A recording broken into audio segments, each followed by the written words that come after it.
गोजोन मोनाबिलिनि साफ्रोमनिसिमबो अननाय मोजां मोननाय आरो गाहाम हामलायनायखौ फिन खेबसेयाव बावहरबाय।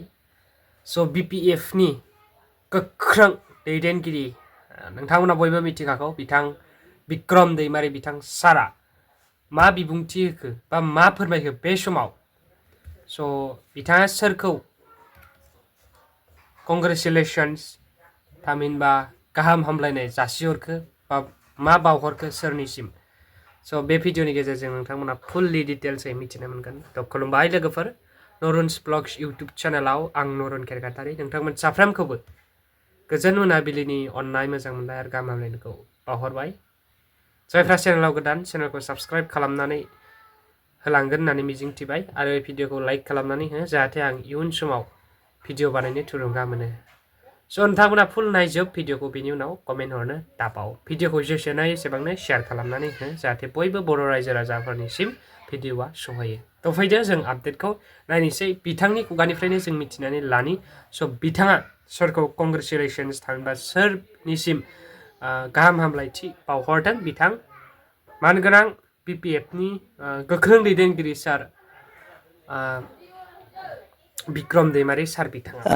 गिबियावनो आङो नोंथांमोनखौ साबायखर बावदों आरो नैथियाव BTC नि रायजो राजा बयखौबो साबायखर बावहरदों।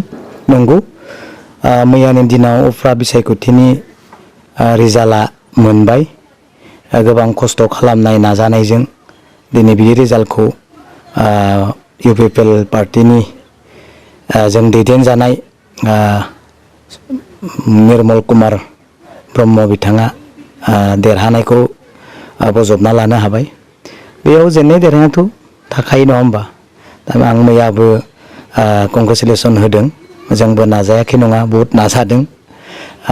एसेल' खस्थ' खालामदों आरो गोबां खस्थ' खालामबावनांगोन, आद्रा दङ। बबे लाइनजों दिनै बांसिन भटखौ मोननो हायाखै आरो बिनि डिमेरिटआ मा, बिनि लोरबांथिया मा, बेखौ जोङो मोनथिनो मोनदों। दा आं बेखौनो बुङो, पावार दङ, गभर्नमेन्ट दङ, थाखा फैसा दङ। BTR गभर्नमेन्टआ आरो प्रमद बर' बिथांनि सरकारा आरोबाव जानो हागौ एप्रिलसिम थाबावनांगौ मिथिनाय बायदि। बे सैथो, फ्राय गभर्नमेन्ट थानायाव जुजिनानै देरहानायखौ लाबोनाया एसेबां गोरलै नङा आरो खोब खम बेखौ नुयो। दा बे सैथोयै बिथांमोना देरहाबाय। आंनिफ्राय आं मैयाबो कंग्रेचुलेसन होखाबाय, दिनैबो आं होदों आरो आं बुंगोन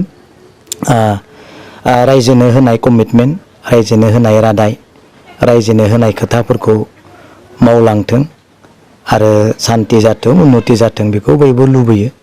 दा इलेक्सननि समाव, बिसायख'थिनि समाव गोबां खोथाखौ बुंनाय जायो, बुंनांगौ जायो। बेफोर मोनसे राजनितिकनि खोथा आरो आं फ्राय नोंथांमोननि गेजेराव आं किसुमान एभिडेन्सखौसो आं बुङो, जेन उनाव खन्थाइ जायै बायदि दै, नङा होमबा। किसुमान डकुमेन्टस लानानैसो बुंदों आरो रायजोखौ बुंनाया बेनो जे फ्राय बिटिआर एकर्डनि दफाफोरखौ मावनो हायैनि खोथाखौसो आं रायजोनो फोरमायदों। हायाखै आरो बबेयावबा हादोंबा हादों, आं बेखौ बुंबोदों। दा एसेबां 5 बोसोर बारलांनोसै मोनसेबो बिटिआर एकर्डनि दफाया जिथु मावफुंजायाखै, बेखौ आं रायजोनोसो खोन्थादों। बबे मावफुंजायाखै, दिल्लीजों बबे दफाया रेजेक्ट खालामजाखो, बबे दफाया आइबि रिपर्टजों मोनसे होनो हायै मोनसे अबस्थायाव वार्डफोरखौ बुंजाखो, बिसोरनि डिपार्टमेन्टनि बिउरोक्रेट्सफोरा माबायदि दिल्लीनि माइनटजों लिरनानै हरखो BTC आव, बेफोर खोथाखौसो आं रायजोनो फोरमायदों आरो।